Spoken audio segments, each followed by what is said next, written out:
शुभ संध्या। हम इस एपिसोड में यूनान के सुप्रसिद्ध दार्शनिक एवं महान गणितज्ञ पाइथागोरस से संबंधित कुछ बातों के ऊपर प्रकाश डालने जा रहे हैं। यूनान के सुप्रसिद्ध दार्शनिक पाइथागोरस का जन्म ईसा पूर्व 580 में, जैसा विश्वास किया जाता है, हुआ था। उसके चरित्र लेखक ने यह लिखा है कि पाइथागोरस ने मिस्र और असीरिया जाने के अतिरिक्त ब्राह्मणों की भी संगति की थी। वह पुनर्जन्म के सिद्धांत में विश्वास करते थे और अनुमान किया जाता है कि जन्मांतरवाद की शिक्षा पाइथागोरस ने हिंदुओं से ली थी। पाइथागोरस ने यूनान को धर्म, दर्शन और गणित के संबंध में जो भी ज्ञान दिया, वह सब का सब भारत में 6वीं शताब्दी के पहले ही विकसित हो चुका था। यह भी ध्यान देने की बात है कि पाइथागोरस वर्धमान महावीर और गौतम बुद्ध के समान ही जीव हिंसा के विरोधी थे। पाइथागोरस और एम्पेडोकल्स दोनों ने यह दावा किया कि उन्हें अपने पूर्व जन्म की बातें याद हैं और ये भारत में बौद्ध साधकों के लक्षण भी थे। संस्कृति के 4 अध्याय में राष्ट्रकवि दिनकर ने जिन बातों का उल्लेख किया है,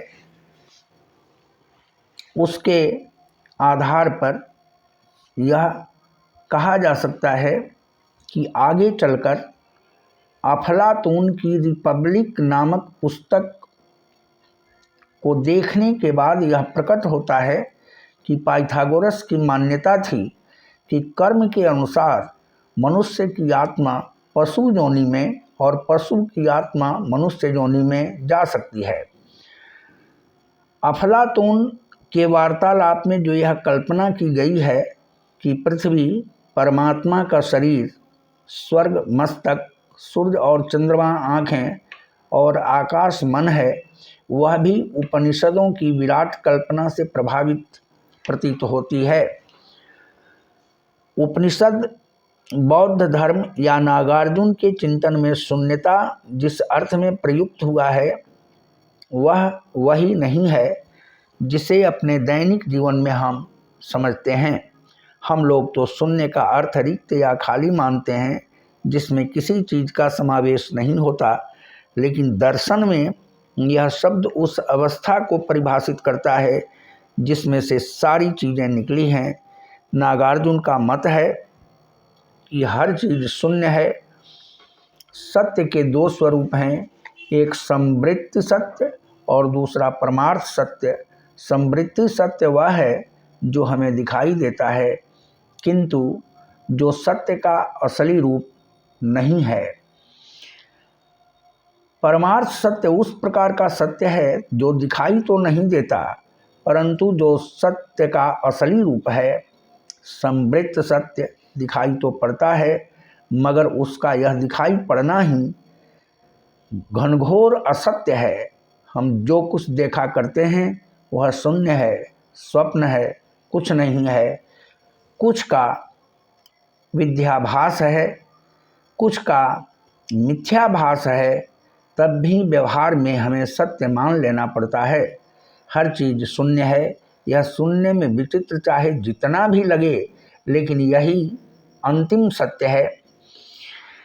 लाप्लास ने लिखा है, गॉटफ्राइड विल्हेल्म लाइबनिज को जब यह पता चला कि सभी संख्याओं को 10 की बजाय केवल 2 संकेतों 0 और 1 से व्यक्त किया जा सकता है, फिर उन्होंने यह कल्पना की कि यदि ईश्वर को एक और कुछ नहीं को शून्य मान लिया जाए, तब यह सिद्ध किया जा सकता है कि जिस प्रकार 1 तथा 0 के मेल से सभी संख्याएं बनाई जाती हैं, उसी प्रकार ईश्वर ने कुछ नहीं से ही समूची सृष्टि का सृजन किया है।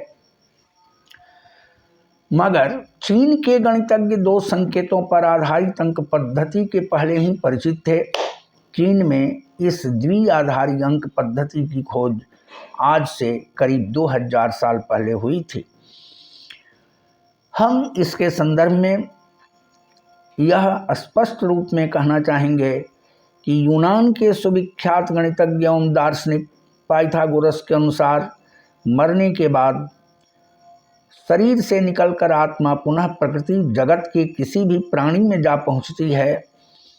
यह निर्धारण कर्म फल व्यवस्था के अनुसार होता है।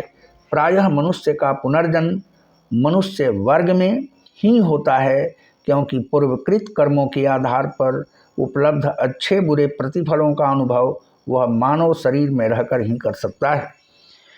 पाइथागोरस ने कई देशों का भ्रमण किया था। उस प्रवास में वह भारत भी आया था और वैदिक धर्म में दीक्षित हुआ था। पाइथागोरस ने अपने पिछले कई जन्मों की स्मृतियों को बड़े रोचक ढंग से लिखा है। पुनर्जन्म की सच्चाई को व्यक्त करते हुए स्वयं के संबंध में पाइथागोरस ने यह बतलाया है कि ट्राउजन युद्ध में एक सैनिक की हैसियत से वह वीर गति को प्राप्त हुआ था। उसने युद्ध स्थल की जिन घटनाओं का उल्लेख किया था, खोजने पर उन सभी घटनाओं के वैज्ञानिक प्रमाण भी मिले। कहा जाता है कि पाइथागोरस की ही आत्मा दार्शनिक प्लेटो में समाविष्ट होकर काम करती रही। प्लेटो के अनुसार मनुष्य की दैवी प्रकृति का विकास बिना पूर्व जन्म के आभास के हो ही नहीं सकता। यह प्लेटो का सुदृढ़ कथन था। जन्म से पूर्व हर आत्मा अपने प्रारब्ध के अनुसार नया शरीर धारण करने का निर्धारण करती है। वह इस मानव काय कलेवर में बार बार जन्म लेती रहती है। इसने मनुष्यों को स्पष्ट चेतावनी देते हुए यह कहा कि यदि तुम सबसे खराब आचरण एवं बुरे विचारों वाले हो तो सबसे बुरे, और अच्छे हुए तो अच्छे व्यक्ति का जीवन पा जाओगे। यह पाइथागोरस की अपनी मान्यता थी।